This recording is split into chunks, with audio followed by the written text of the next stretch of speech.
he doesn't play the second Jace right now. He's in a pretty good position. The irony of that is he played Thrun, the original. What's better than 1, 2? Yeah. Yeah. That's a pretty good story. Yeah. Well, actually, it's not the original. We continue. Go ahead. Yeah, there was Drew Levin playing in Star City, Indianapolis earlier this year. First, he ends up top 8ing this event. First time really playing Standard, playing Valakut, right after Mirrodin Besiege, before Callblade. Playing against a blue-black control deck, slams down Throne on 4, crashes in the next turn, and next turn Green Sun Zenith for 4. And he goes to look for his Oracle Medallia, and he sees the next Throne, and he's like, you know what? You know what's better than 1 Throne? 2. By that we mean 0. What was the original? The original, actually, so way before Chris Van Meter was a superstar on the circuit around here, he lived in Seattle. And so I get to hang out with Chris. He was a really nice guy, obviously. He's a great guy on the Star City circuit. And there was a PTQ a long time ago, old extended, and he was playing Affinity. And his opponent plays like a turn 4 Kataki on him. Oh.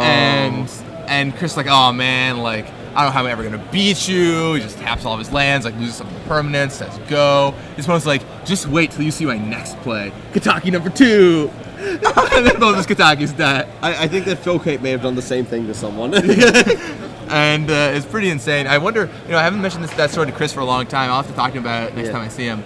But yeah. It's, he was better than 1 Kataki. So it's not only was it like a very strong card, but it was the absolute breaker card. The absolute unbeatable card for Affinity. So both players looking at their opening hands. Caleb sends his back. Tim keeps, I'm assuming, because he was on the play. Yep. Should be on the play at least. Yep. Tim on the play, Caleb mulliganing. Yeah, Chris Van Meter now lives in the Midwest, but certainly a large time of his life when he was a Seattleite. It's interesting now, it's just like a total juxtaposition, or just a weird thing for me to come out to these events and see him, hang out with Jerry and AJ and Ed here, and it's like, I just missed this gigantic gap. How did this happen? Was he reincarnated? Like, what occurred? But he's a really, really great guy. I love Chris Van Meter. Yeah. Does he come out to the Michigan PTQs at all, Larry? I've not been to a Michigan PTQ in a while. That's fair. Not since John was a deck, I think. Well, I mean, just top 8 today, or yesterday, so I mean, Oh, okay. Not since Bloodbraid Elf was a deck. Caleb's going to look at his 6 and see whether he likes it. Let's see if... All right, he keeps pretty quickly. So Tim Morrison leads off, suspending Ancestral Visions. And time is dwindling in the round, too, so these players are probably going to play a little briskly. Wild Nikotl for Caleb on turn 1 off of... Is that a Tropical Island again? 3 times in a row. Oh, Wasteland on the Tropical Island. Now, we were talking about that before the match, how Wasteland might just be this key card, and this is the first time we've seen it. And right here, Caleb has more lands, but even despite that, it looks pretty clutch. Now, the one nice thing about the Wasteland, or the one bad thing about the Wasteland is it still lets Wild Nikotl turn on because he hit the green-blue. Now he can search up the red-white. Yeah. And Wild Nikotl still kickers up to 3. Right. Granted, you cut them off his green mana, so if he had something going on, like a Noble Hierarch or something similar, wouldn't work. Well, really, Tim, at this point, the cards he only really cares about, Jace and stuff like that. Wild Nikotl, he's pretty well equipped to handle. Yeah. It's just like the Thrun, the Jace, the Night Developer. He just has to keep Caleb off of these high numbers and just, that Wasteland gets him to a point where this Ancestral Vision is going to resolve before Jace the Mind Sculptor can come into play, unless Caleb has a Noble Hierarch. Yeah. Pretty insane. Alright, so he searches up Tundra. Sorting the Wild Nikotl on main phase. Passing the turn to Caleb. Wild Nikotl should not be in the graveyard, but I'm assuming that's going to be fixed very soon. Tarmogoyf, it could matter for. Yeah, it's going to matter for Tarmogoyf. We'll inform the judge to make sure that that's getting taken care of.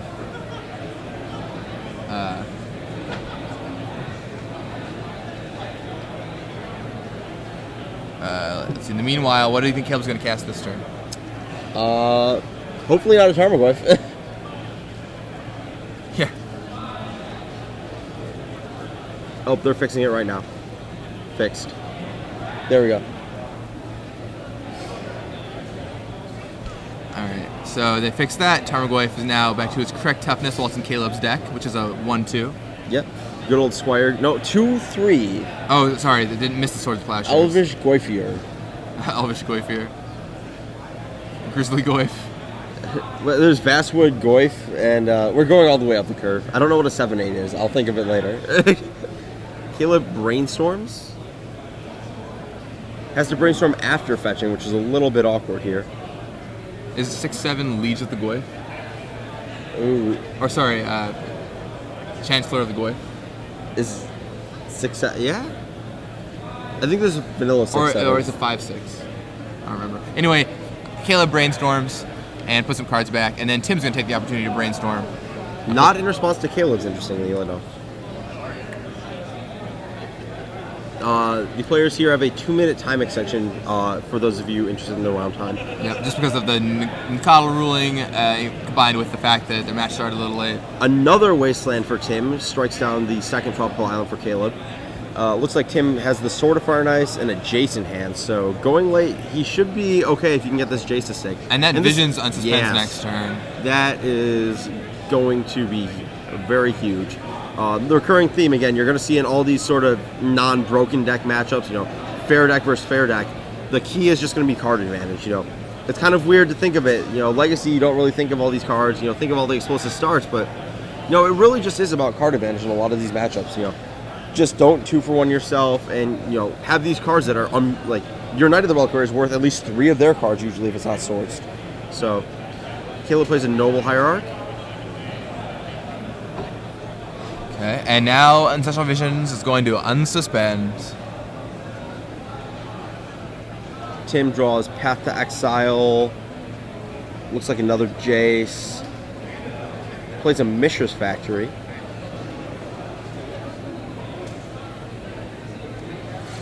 Looks like he's going to suspend another Visions. Alright, and there's Visions. Passes back. Getting ready for the very long game. Yeah, so I mean, we'll see if Tim can close things out before then, but... Yeah. Do you know these players' records, or...? Caleb and Tim, we did not do these players' records. I thought they were undefeated, but maybe not. Okay. We'll find out shortly for you guys. We'll see if these guys are going to be 5-0 match or not. I'd imagine so. Yeah.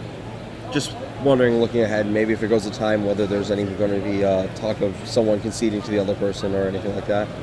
Sure. So Caleb fetches a volcanic island, giving him all of his colors finally. Full access to everything, including the ability to play Jace, but he's going to play a Knight of the Reliquary, which I'm pretty sure is just going to get Path to Exiled. Alright, so Knight's fine. Here comes another Hierarch. Path on the Knight. Caleb has no more lands to go get, and chooses to not shuffle his library. Yeah. And Tim untaps. Visions kicks down. And Tim Caleb knows... has a Jace in hand, Is that but a misdirection he just drew? Yes, it is. So what is he misdirecting? Swords? Not really. Bolt? Yeah, maybe Volt on a Mystic. Just need to keep it off a Mystic for one turn. Reb, yes, that is true. Jace to 5, because of those Noble Hierarchs, keeps it at a healthy life total so we can start brainstorming. And he's going to scry 1. Yep. It always bugs me when people say, Fate Seal myself. Yeah. I'm sorry one of these came first. It's funny, too, because like Fate Seal is like the weird forgotten mechanic, and Scry is the actually used mechanic, you know? Yeah. Scry's actually in the same format as Jason, or was in Standard. Yeah. Was. Yeah. No longer is in Standard, despite what the rumors of Cobblade winning events may tell you. That's Jace of Caleb's own. They're going to trade up. So Tim is 4-0, Caleb is 3-0-1. Okay. So Caleb already has a draw. Interesting. Yeah.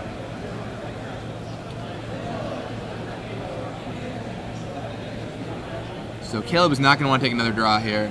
It's interesting that his Bant Zoo deck has a draw. Yeah, that's what I was thinking as well. Sword of Fire and Ice. Tim tapping a little strangely for that one. Leaving up 2 Mistress Factors. It's almost like he's trying to play his opponent into a trap here.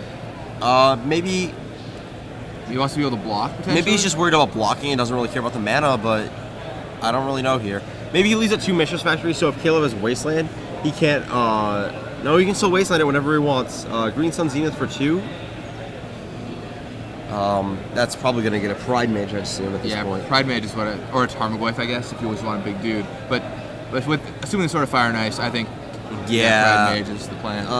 Not going to get Gadok T, not going to get Noble Hierarch, not going to get Tarmogoyf. Well, it could get, like, Tarmogoyf, we said, only one. Okay. He's thinking about it.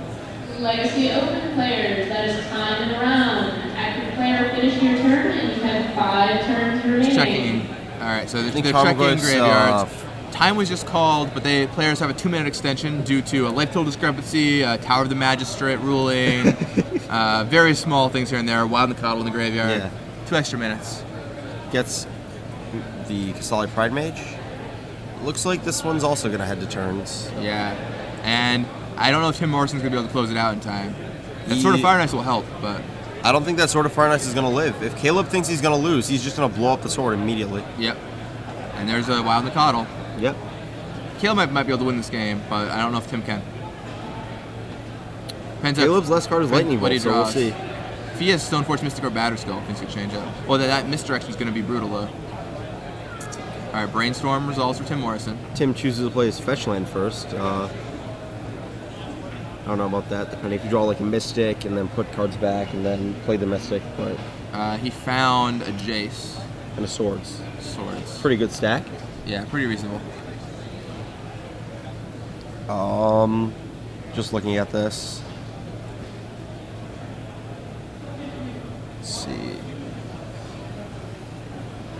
Let's see. So he's choosing what cards to put back here. And did that, put the cards back. And now he's going to Swords that Pride Mage. Pride Mage is going to blow up the sword in response. Yeah. Alright, Fire and Ice down. Looks like he put Jace back on top. Looks like he doesn't really plan on activating that fetch. Though I don't know if he. I mean, I think he put the Jace back on top so we could pitch a card to Misdirection That's if he needed another to. Jace. Oh, wow. Oh, wow. And that Misdirection is no Force of Will. Yeah. Caleb might actually just win this game from here. Well, I mean, Tim's going to be able to cast another Jace next turn and trade off Jaces, but the 3 cards are gigantic right now. Caleb has a Red Blast, which will have to use all of Tim's cards. He does get 2 Ancestral Visions, though. Yeah. But, I wonder if Caleb would try and rev the Ancestral Vision. Possible. The other thing is this Wild Nikotl is still a huge threat. It's still bigger than, or as big as a factory with all of the pumps.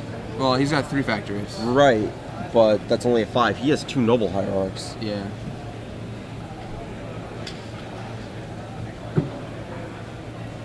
And Tim decides he wants to fetch away his... Jace, huh? Yeah. Alright, well, I guess that's not his plan. So, I mean, I think you maybe can trade a factory with that Nikotl here. That seems fine. Yeah, to me. yeah. I mean, that's... Caleb does have Lightning Bolt in hand, though. Sure. And Tim's going to think he's going to get Misdirection, and then Red Blast is going to happen, and this is not going to end well. He's going to be facing down Jace, Wild Nikotl, and Noble Hierarch next turn. Let's see... Does Bolt beat the factories? It does. That's a 5/5 Nikotl. He's losing both factories to that. There was no reason to trade both factories there, I think. Just animate one, throw all the pumps on it. Yeah, I agree with that. There's no reason to let yourself get 2 for 1 here. Yeah, I agree with that entirely. Unless he's trying to draw the Bolt. Now, he wants to misdirect it back on that Jace, but he's going to get... Oh, there's no red mana. Oh, he tapped all the lands. Oh, well, yes. In that case, that was an excellent play by Tim. It just created a trap for... did not see that. Oh, but you can't hit the Jace. Because that's not how Bolt works. It's Caleb's spell. Oh, yeah. Huh. Cute. Funny how that works. I always thought it was very strange you can't target Planeswalkers with bolts. I mean, it makes sense because that's not what the card says. Yeah. But it's just very unintuitive. Jace is still going to die to a Mishra's Factory attack this turn. So. Yeah, which is fine for Tim. He did have to shuffle his Jace away, but maybe he'll find a new one under this Ancestral Vision. I think the players are likely in turns now. It's unclear. This is 1. This is turn 1. Okay. I think. It was just a die I point thought solid that's game. what that dice was, but maybe not. Looks like Tim has a path. These factories.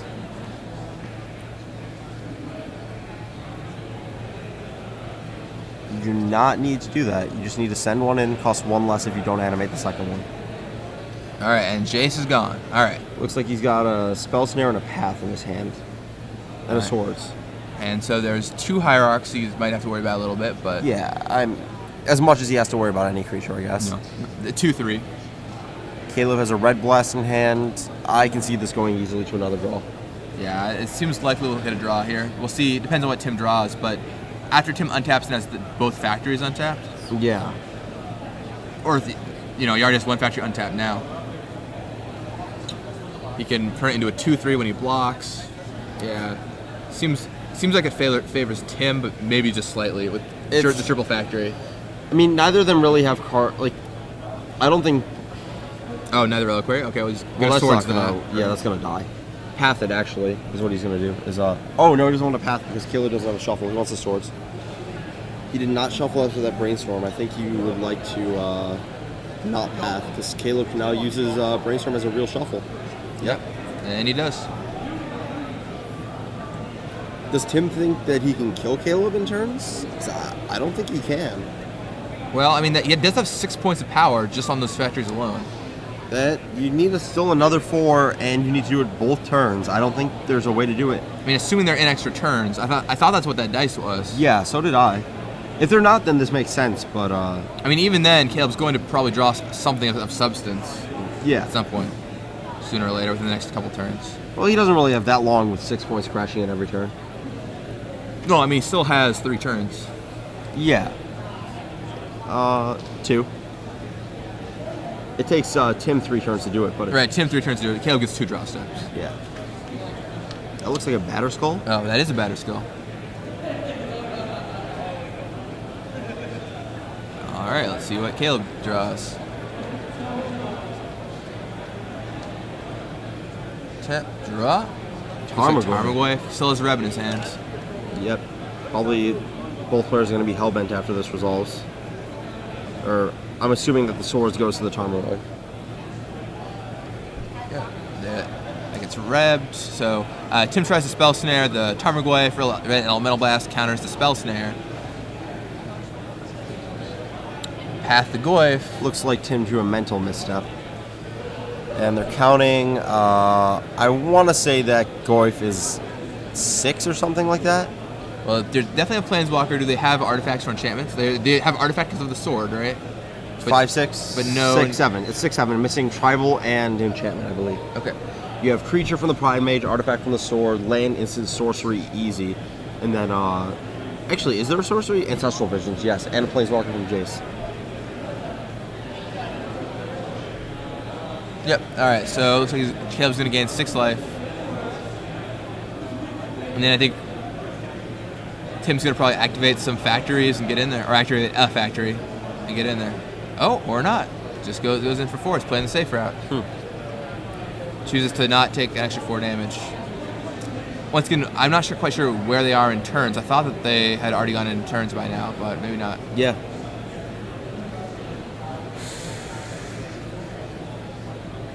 All right. This looks like the last turn. Yeah, all right, yeah, this is definitely the last turn. So they're talking about the match. Will you please report to the main event stage?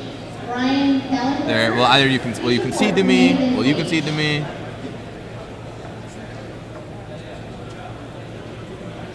And they get about 20 seconds of this before the judge steps in. So.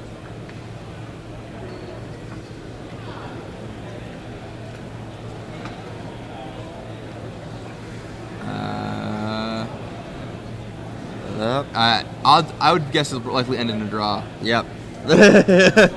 You can just tell. Yeah, like Caleb does not have the eyes of someone who is looking to concede right here. Yep. Even though he's 301 versus Tim is 4-0. And Tim is, I'm sure, is trying to argue that he's got the higher record. Tim's trying to. He's not even higher your record. He has the very far ahead board state. And has the game. Yeah. I mean, these things resolve themselves however they're going to resolve themselves. Yeah, players talk about it. The judge is going to step in any second now and tell them they have to make a decision. I think that judge shifting around is Please make a decision. Koth FTW on Twitter asked, isn't one of Tim's factories dead for blocking the Nicodle, or am I missing something? I believe what happened is he misdirected, he activated both factories, blocked. No, one of them should have died, actually. Or I think it's possible Tim played another one. Yeah, that might have been what it is. We might have missed it. They might have both missed it in the whole what happens with misdirectional plays while confusion. I think at this point that doesn't exceptionally matter. It's just Tim arguing that Caleb looks disappointed.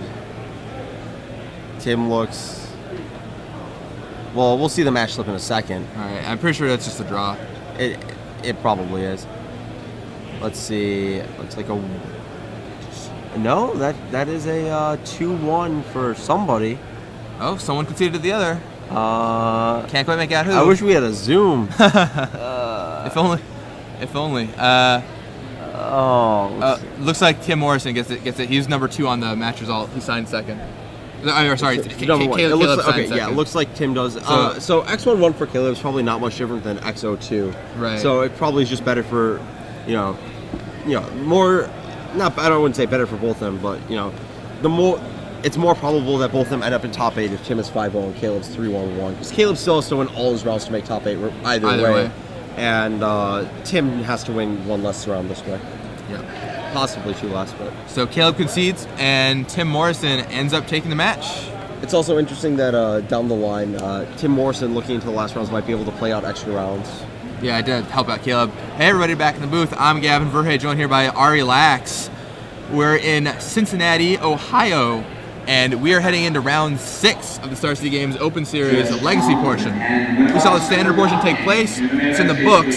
You find all the deck lists by now and coverage on the website. You can see the Cobblade deck that won. You can see the Vampires deck that placed second. You can see the Jund deck that was in the top 4. That Jund deck was awesome, and it was a real Jund deck. 2-for-1s all day long. Yeah, I mean, some people say that's not a Jund deck. That is a Jund deck. That is the Jundiest of Jund decks. I mean,